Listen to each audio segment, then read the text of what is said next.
एक बार की बात है। रघु रोज की तरह आज भी सूरज निकलने से पहले ही उठ जाता है और हाथ में कुल्हाड़ी पकड़कर जंगल की ओर चल देता है। इस तरफ तो मैं रोज ही लकड़ियाँ काटता हूँ, आज क्यों ना जंगल के दूसरी तरफ जाया जाए। वहाँ मुझे बड़े बड़े पेड़ मिलेंगे तो लकड़ियाँ भी ढेर निकलेंगी उनसे। रघु कंधे पर कुल्हाड़ी रखकर जंगल की दूसरी तरफ निकल पड़ता है और पेड़ों को काटकर उनसे लकड़ियाँ इकट्ठी करने लगता है। जब रघु पेड़ को काट रहा था तभी उस पेड़ से अचानक खून निकलने लगता है। खून देखकर रघु डरने लगता है और हैरान भी हो जाता है। पेड़ से खून? ये पेड़ से खून कैसे निकल सकता है? इस पेड़ में खून कहाँ से आया? हे भगवान, ये कैसे संभव है? एक पेड़ में खून कैसे हो सकता है? जब रघु पेड़ के अंदर झांक कर देखता है तो हैरान रह जाता है। अब समझ में आया सब कि ये जो खून था वो पेड़ का नहीं था, ये तो इस सांप का था जो मेरे हाथों मारा गया।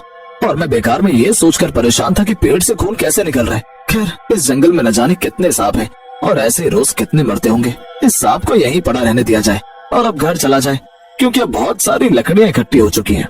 रघु तो वहाँ से चला जाता है, पर कुछ ही देर बाद उसी पेड़ के पास से एक तांत्रिक बाबा गुजरता है तो उसकी नजर उस सांप पर पड़ती है। ये क्या? ये सांप तो मामूली सांप नहीं लगता, ये तो इच्छाधारी सांप लगता है। इसके तो 2 टुकड़े हो चुके हैं। इसे किसने मारा होगा?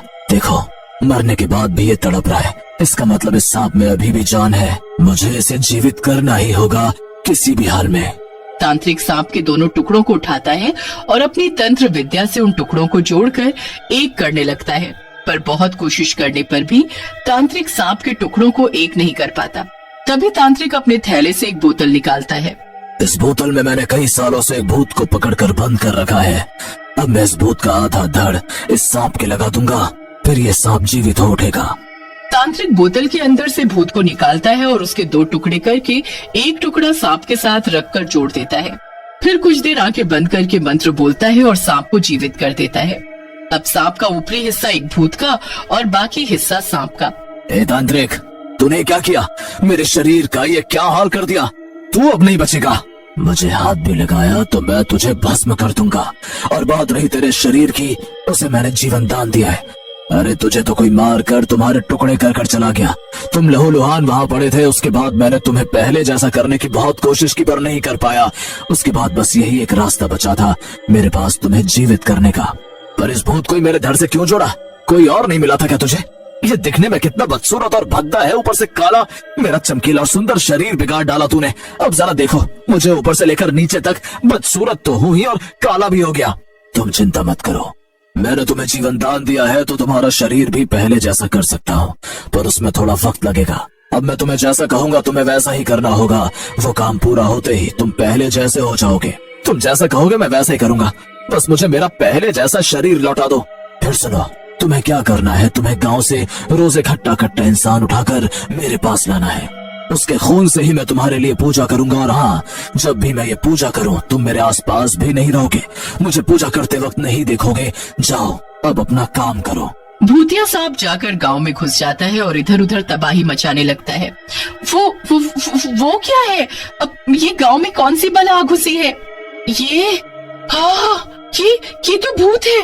भूत नहीं, सांप है वो। मतलब वही है कि सांप भी है और भूत भी। ये कोई भूतिया सांप है।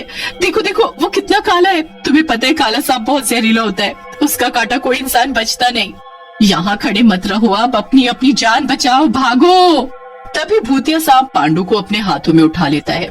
बचाओ बचाओ, मुझे बचाओ, ये भूत से मुझे बचाओ, मुझे जाने दो, छोड़ दो। मैंने तुम्हारा क्या बिगाड़ा है जो तुमने मुझे पकड़ लिया?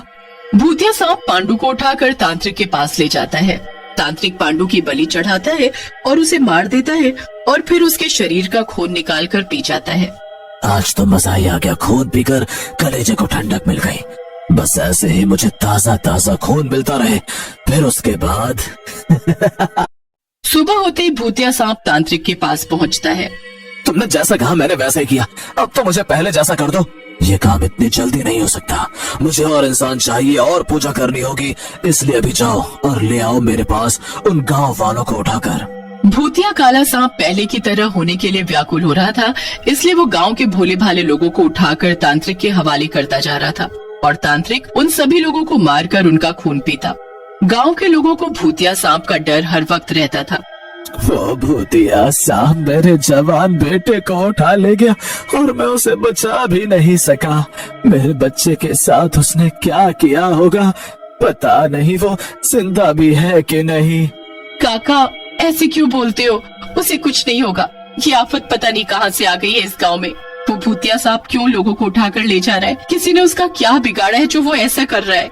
अगर अब के अब वो सांप इस गांव में आया तो मैं इस कुल्हाड़ी से उस सांप के 2 टुकड़े कर दूंगा।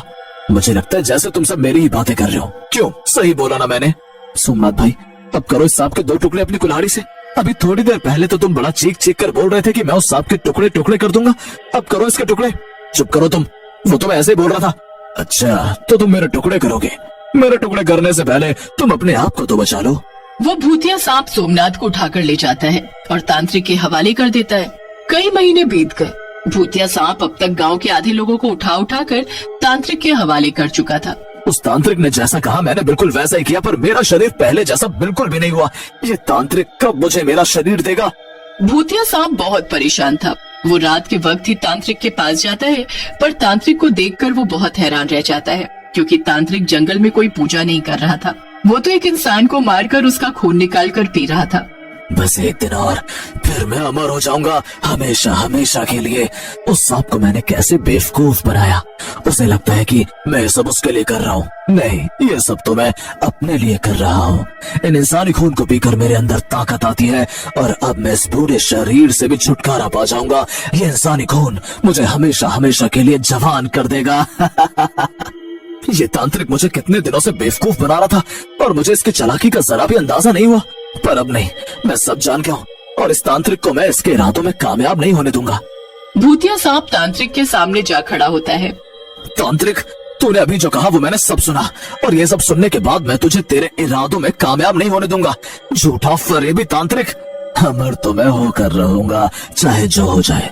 और मैंने तुम्हें धोखा दिया, झूठ बोला, उसका मुझे जरा भी अफसोस नहीं, क्योंकि वो सब मैंने अपने लिए किया। अब सब पता चल ही गया तो मुझे मेरा शरीर का आधा हिस्सा वापस कर दे। वो तो मैं तुझे नहीं दूंगा, क्योंकि वो आधा हिस्सा जब तक मेरे पास है तुम मेरा काम करते रहोगे। बस फिर क्या था। भूतिया सांप गुस्से से और ज्यादा काला हो जाता है, क्योंकि अब सांप बहुत जहरीला हो चुका था। तांत्रिक और भूतिया सांप में हाथापाई होने लगती है। सांप तांत्रिक को काटता है, पर तांत्रिक पर उसके जहर का कोई असर नहीं होता। लड़ते लड़ते सुबह हो जाती है और वो दोनों लड़ते लड़ते गांव में पहुंच जाते हैं। तांत्रिक और भूतिया सांप को लड़ता देख पूरा गांव वहां इकट्ठा हो जाता है। तूने मेरे हाथों से पाप कराया है, इन मासूम लोगों को मारा है तूने, उनकी बलि देकर, उनका खून पीकर आज मैं तुझे मार डालूंगा। तू कभी अमर नहीं होगा, पर मरने से पहले मेरा आधा शरीर दे। गांव वाले तांत्रिक को पहचान गए थे, क्योंकि वो पहले भी ऐसी हरकत कर चुका था। पर गांव वालों को सब पता चलने पर उन लोगों ने तांत्रिक को धक्के देकर गांव से बाहर निकाल दिया था। इस तांत्रिक ने यह हरकत की है, अब अगर ये इसे जिंदा छोड़ दिया तो ये तीसरी बार फिर ऐसी हरकत करेगा, इसलिए इस तांत्रिक को अब हम जिंदा नहीं छोड़ सकते, इसे मरना हो। तभी आसमान काले बादलों से घिर जाता है और तांत्रिक अपने दोनों हाथ ऊपर करके अमर होने के लिए मंत्र बोलने लगता है। तभी भूतिया सांप पास पड़ी कुल्हाड़ी से तांत्रिक के दोनों हाथ काट देता है। तांत्रिक वहीं तड़प तड़प कर मर जाता है। तांत्रिक के मरते ही भूतिया काला सांप खुद ब खुद पहले जैसा हो जाता है। अब उसका पूरा शरीर सांप का था। वो खुशी खुशी चुपचाप वहाँ से चला जाता है।